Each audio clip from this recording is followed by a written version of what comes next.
Are you someone who's been going to the gym for weeks, maybe months, and after lifting all those weights and all those days spending sore and not being able to get out of the chair didn't lead to you seeing any visible results in the mirror, and you still look like you haven't touched any weights in your lifetime? Today I want to explain exactly why your workouts are not changing the way your body looks and feels, and how to fix that starting today. By the way, my name is Modi. I'm a personal trainer and a studio owner where I help people to get stronger, build muscle, lose body fat, and generally feel better on a day-to-day basis. And if you are someone who's looking to lose weight, check the description and you'll find a link to 30 days of guidance on how to lose a jean size in the next 30 days. First of all, why you don't seem to be making any progress in the gym? Well, if you're like most people, you just go to the gym, go through the motions, scroll on your phone while you're resting, and you're not even pushing yourself to the point where your muscles are getting fatigued from doing the exercises that you have in your program. You're probably lifting the same weight, doing the same amount of sets and same amount of reps for months, if not years. And that's unfortunately a normal thing for me to hear. What you have to understand, if the weight never challenges you in the gym, your body will not change. Your body simply doesn't have any reason to adapt because it's getting exposed to the same weights and the same stimulus.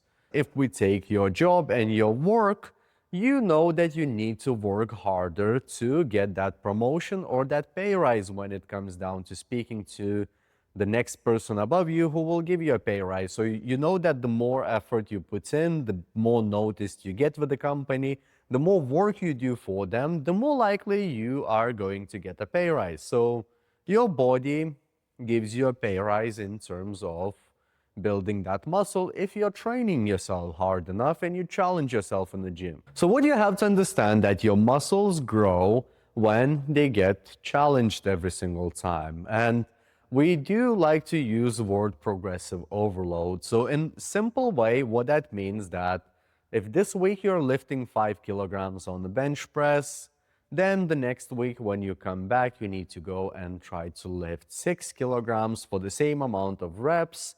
And the following week, you need to lift 7 kilograms. That's just a very simplified version, but you get the idea. So you keep stacking a little bit more weights, or you do more reps, and you keep challenging your body so it has something to adapt to every single time that you go to the gym and you hit the same muscle group. That just simply means that you are giving more of a challenge to your body every single time you go to the gym. And if you don't do that, your muscles remain flat and your strength levels don't improve, because there's no reason for your body to do that, as you're not challenging it enough.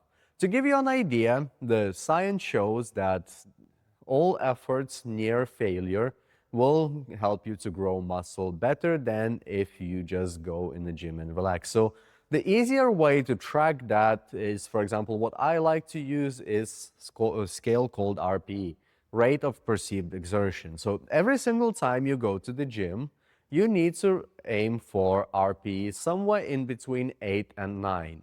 When it comes to practical terms, RPE 8 or 9 would be leaving 1 or 2 more reps in the tank. So, for example, I can only do 10 reps with, let's say, 50 kilogram barbell. Then I'm trying to do 8 or 9 reps with that 50 kilograms, and I'm leaving 1 or 2 reps in the tank. And if you don't know what that means, just simply push yourself to failure. So I don't know what exercise we can keep in mind, but let's take that same bench press. Just pick your weight that you're normally working with and just do as many reps as you can until you cannot lift that weight anymore. And here's your idea. So 1 or 2 reps below that is a sweet spot. Try to think of how much muscle burns, how your muscles feels when you do that, and every single time you hit the gym, try to aim for that feeling on every exercise that you do, that will be a sweet spot for you to hit. That's the near failure that will help your muscles to grow. So you'll quickly notice that you're no longer cruising through the sessions as you did before. Another thing that really helps is tracking your reps. Now, there's plenty of online apps, or if you if you would have a coach, you wouldn't watch that video. If you need online coaching, give me a shout, or if you're in Oxford, give me a shout, come into my studio. I'll help you with building muscle. But let's come back to it. So you can download any app that will help you to track. I personally like the one called Strong. Over there, you can either pick a program or create your own program. And by entering weights in each session, it will give you the total workout volume. And next time you're doing the same training session or same exercise, you'll see the weight that you did. So you'll find an RPE scale within that app as well. And when you see the weights that you have lifted last time, you know that you need to try to lift a little bit more this time when you go to the gym.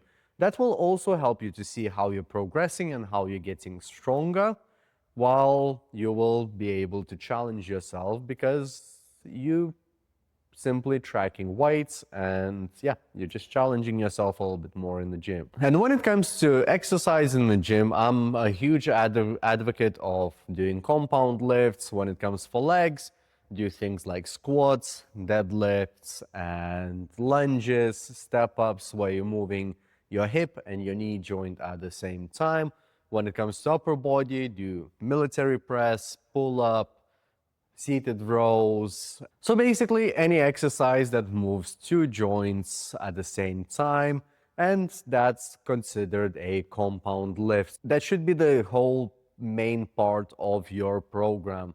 And going onto machines to finish off the muscle groups that you've been training is a good idea following a compound lift. So don't do biceps before you do pull-ups, because you want to have compound exercise in the program. So do pull-ups and then you go and do biceps, because pull-ups will play a huge role in you making progress with the muscle groups in comparison to doing something like biceps curls. Also, don't chase sweating in the gym. So don't spend hours on cardio machines, because that will simply not result in any muscle growth. So you may not even sweat in your sessions and your muscles will get fatigued, because that's what you want for muscle growth. And to be honest, even if you're thinking about losing body fat, building more muscle is a good idea to help you to lose more body fat. So skip the